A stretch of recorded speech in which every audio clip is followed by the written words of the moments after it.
লীগকে কখনো গণতান্ত্রিক দল বলবেন না। আওয়ামী লীগ গণতান্ত্রিক দল নয়। আওয়ামী লীগ একটি পুরোপুরি ফ্যাসিবাদী দল। আওয়ামী লীগ গণবিরোধী দল। আওয়ামী লীগ গণতন্ত্রের বিরোধী একটি দল। আওয়ামী লীগের বডি কেমিস্ট্রির মধ্যে গণতন্ত্র নাই। আপনি দেখবেন আওয়ামী লীগের সঙ্গে যারা চেয়ার রেস্টুরেন্টে টেবিলে খেতে যাবে, চা খাবেন, রেস্টুরেন্ট ঢুকে বুঝবেন কোন লোককে আওয়ামী লীগ করে, কিভাবে বুঝবেন?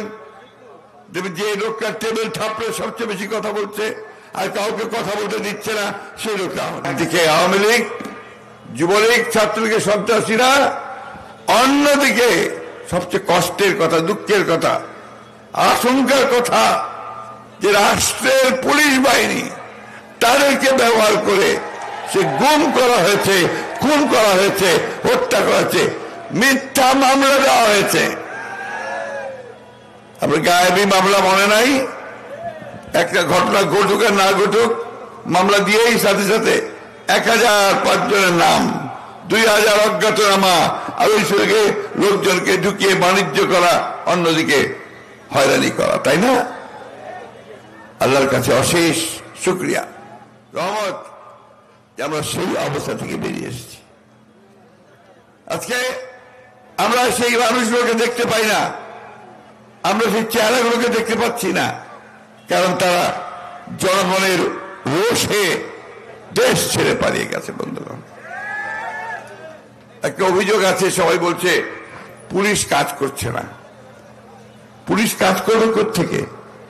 পুলিশকে যেভাবে এই আওয়ামীরা ব্যবহার করেছে, সরকার ব্যবহার করেছে, এটা কোনো গণতান্ত্রিক দেশে ব্যবহার করতে পারে না। বন্ধুগণ, সেই অবস্থা থেকে আমরা আজকে বেরিয়ে এসেছি।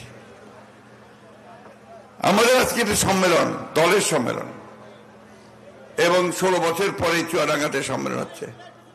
আমরা সবাই জানি যে আমাদের এই দল, বাংলাদেশ জাতীয়তাবাদী দল, আমাকে পানি খুলে দিও, জাতীয়তাবাদী দল প্রতিষ্ঠা করেছিলেন কে মনে আছে? কে? জোরে বলেন। শহীদ প্রেসিডেন্ট জিয়াউর রহমান বীর উত্তম, তাই না? তিনি বাংলাদেশ জাতীয়তাবাদী দল প্রতিষ্ঠা করেছিলেন। কেন করেছিলেন? কি উদ্দেশ্যে করেছিলেন? তার আগে 1975 সালের আগে এই আওয়ামী লীগ তারা সেই ক্ষমতায় ছিল। তখন নেতা ছিলেন শেখ মুজিবুর রহমান। তিনি অবিসংবাদী নেতা। তার বিরুদ্ধে একটা কথা, তার বাইরে একটা কথা বলার কোন উপায় ছিল না। এবং তখন একটা ভয়াবহ বাহিনী সেদিন সমস্ত বাংলাদেশকে সমস্ত ধ্বংস করে দিচ্ছিল। এই যে কিছুক্ষণ আগে দুদু বললেন যে তাকে প্রায় 1 বছর কারাগারে থাকতে হয়েছে, শত শত মানুষকে সেদিন গুম করা হয়েছে। শুধু কুষ্টিয়া চুয়াডাঙ্গা এলাকাতে 1000 লোককে হত্যা করা হয়েছে, গুম করা হয়েছে। সারা বাংলাদেশে 30,000-এর উপরও তরুণ কিশোরকে সেদিন হত্যা করা হয়েছে শুধু বিরোধিতা করার জন্য। এবং রক্ষী বাহিনী নামে একটা নতুন বাহিনী তৈরি করা হয়েছিল। আমি চেয়ারম্যান সরকার থেকে অনুমতি নেব, এই কথাগুলো বলা প্রয়োজন। আমরা ভুলে যাই সেই ন্যারেটিভটাকে, সেই বয়ানকে, যে 1972 সাল থেকে 75 সাল পর্যন্ত সেই শেখ মুজিব, যে শেখ মুজিবকে দেশের মানুষ অন্ধভাবে বিশ্বাস করে ভোট দিয়েছিল, সেই শেখ মুজিব এই বাংলাদেশে প্রথম ফ্যাসিবাদের অবতারণা করেন। বন্ধুগণ, কথা বলার কোন উপায় ছিল না, মুজিব বাহিনী তৈরি করা হয়েছিল। আমি কথাগুলো ইচ্ছে করেই বলছি, আজকে বলার প্রয়োজন আছে, কারণ এই এলাকার মানুষ ভুক্তভোগী মানুষ। রক্ষী বাহিনী, মুজিব সেনা, এবং তাদের স্লোগান ছিল এক নেতা এক দেশ, শেখ মুজিবের বাংলাদেশ। মনে আছে আপনাদের? অনেকের যারা মুরব্বী আছে তাদের মনে আছে নিশ্চয়ই। বন্ধুগণ, সেই দিনে আমাদেরকে ভয়াবহ পরিস্থিতির সম্মুখীন হতে হয়েছে। তাই যে কথাটা আমি সবসময় বলি যে আওয়ামী লীগকে কখনো গণতান্ত্রিক দল বলবেন না। আওয়ামী লীগ গণতান্ত্রিক দল নয়। আওয়ামী লীগ একটি পুরোপুরি ফ্যাসিবাদী দল।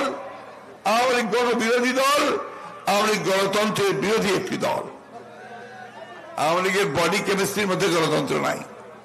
আপনি দেখবেন আওয়ামী লীগের সঙ্গে যারা চেয়ার রেস্টুরেন্টে টেবিলে খেতে যাবে, চা খাবেন, রেস্টুরেন্ট ঢুকে বুঝবেন কোন লোককে আওয়ামী লীগ করে, কিভাবে বুঝবেন? দেখবেন যে লোকটা টেবিল থাপড়ে সবচেয়ে বেশি কথা বলছে আর কাউকে কথা বলতে দিচ্ছে না, সেই লোকটা আওয়ামী লীগ, তাই না? তারা সবসময় গায়ের জোরে সবকিছু করে নিতে চায়।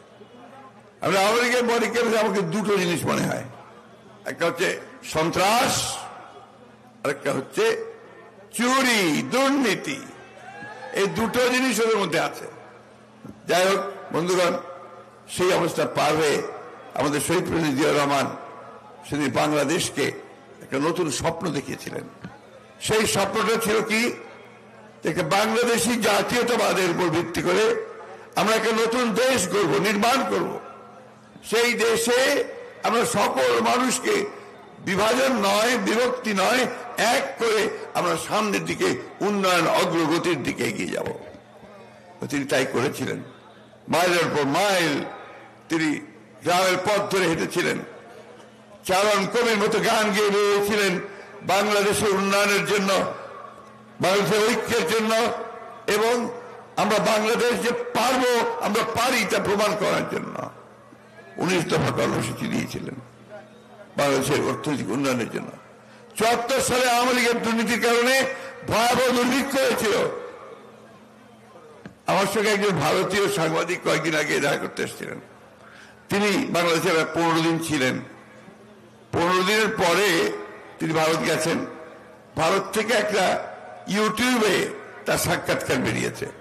ভদ্রকের নাম হচ্ছে সৌমিত্র দস্তিদার, আপনারা পারলে এটা দেখবেন।